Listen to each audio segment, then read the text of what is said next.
Imagine a 20-year-old young man, no money, no empire, just an army, and an insane idea. What if I conquer the world? The world didn't know it yet, but his name would become Alexander the Great.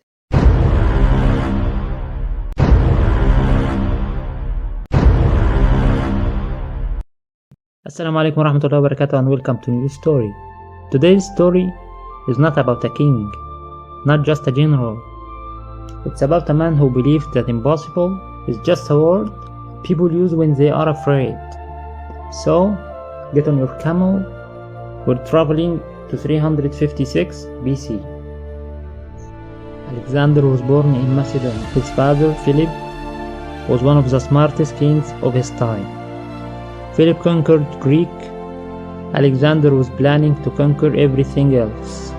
As a child, Alexander asked terrifying questions.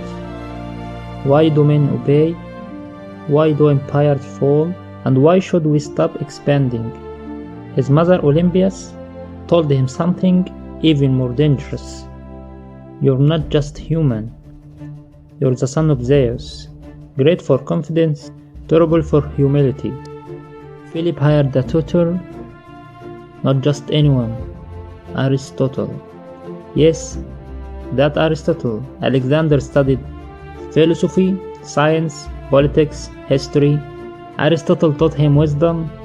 Alexander learned one thing very well. Knowledge is power, but power needs an army.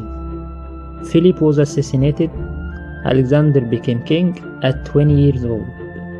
The Greek cities laughed. A boy king? This won't last. Alexander answered them with fire and steel. When the city of Thebes rebelled, he destroyed it completely. The message was clear. Rebel once, and history will remember your ashes. Alexander crossed into Asia. In front of him stood Persia, the greatest empire on earth. Logic said Alexander should lose, but history disagreed. At the Battle of Issus, Alexander faced King Darius. Darius ran away, leaving behind his family. Alexander treated them with honor. That day, everyone understood. Darius was a king, Alexander was a leader. Alexander entered Egypt as a liberator. The Egyptians welcomed him as a pharaoh. He traveled to the oracle of Siwa.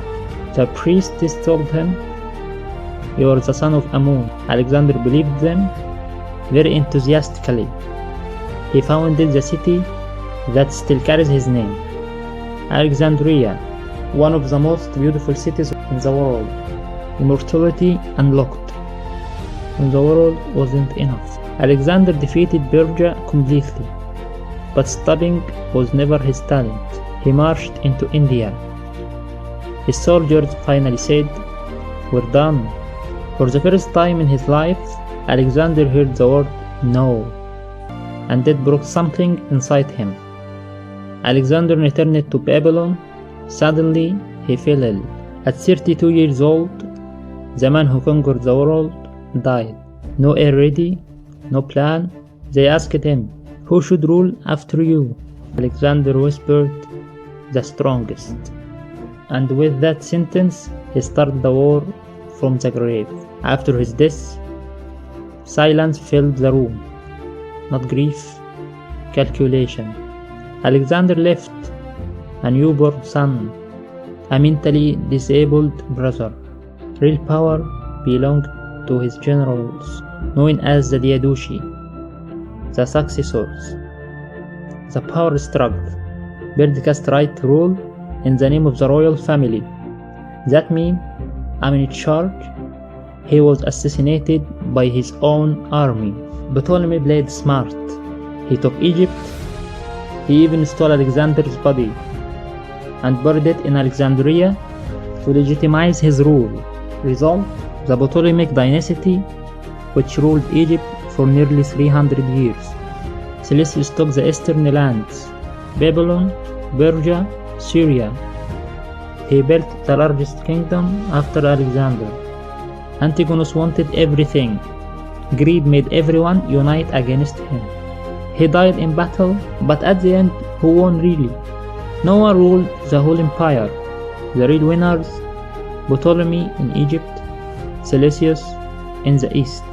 The losers: Alexander's own family. His son and brother were murdered to erase any claim to the throne. Alexander built an empire in 13 years, but his generals destroyed in less than 20. He conquered the world, but never learned how to leave it. Final joke, and this joke I get it from ChatGPT. I know it's not funny, but I'll say it anyway.